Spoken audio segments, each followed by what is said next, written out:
Welcome to episode 752 of Apartment Hacker. This is Mike Burnett, Apartment Hacker. It is my mission to tease out human potential in the multifamily space. I want to talk about psychological safety today. I think this is a term that is going to become even more pronounced in our work worlds.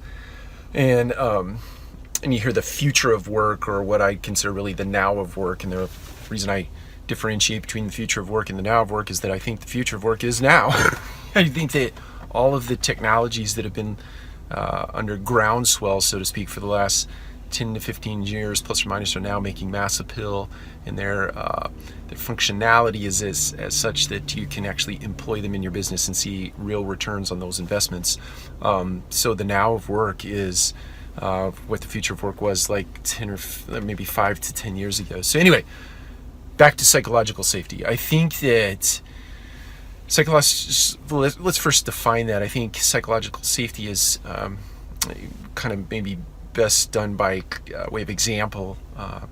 If you are an individual that needs to express information that might be controversial, or it might put someone in your workplace at odds with you because you're outing them, so to speak, or you're uncovering something that might be amiss about their work or their efforts, there is this sort of innate fear in doing so, because there's this potential scenario for retaliation, or that somebody's not going to like you going forward.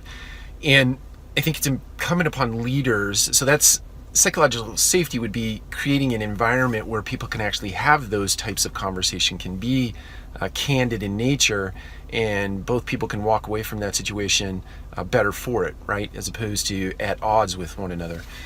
So creating that psychological safety in an organization is incumbent upon leaders. It's going to become more and more incumbent upon leaders. You've seen whistleblowers in marketplaces, or in businesses rather, who have lived under a tremendous amount of oppression, or in a tremendous amount of fear and stress over long bits of time, to a point where they finally out somebody for doing something that's detrimental to a business. So it's important. It's going to become more and more important in the world of business to create scenarios, create environments, rather, create cultures where you have psychological safety for the benefit of those who work in the workplace. The big winner here is not only the people who can operate in that environment, in that culture, but the business wins.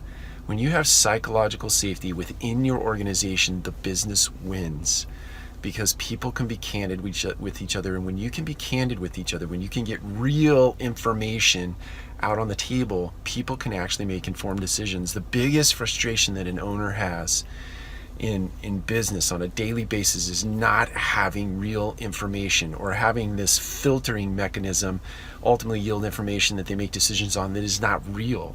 It's not actionable, or when they make decisions based on false information and the outcome is not where we expected it to be, or after the fact you find out something that could have made that deal or that transaction even better. That's frustrating to an owner.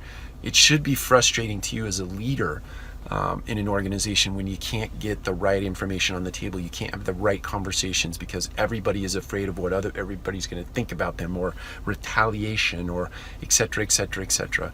Create psychological safety in your business. It's important. Take care. We'll talk to you again soon.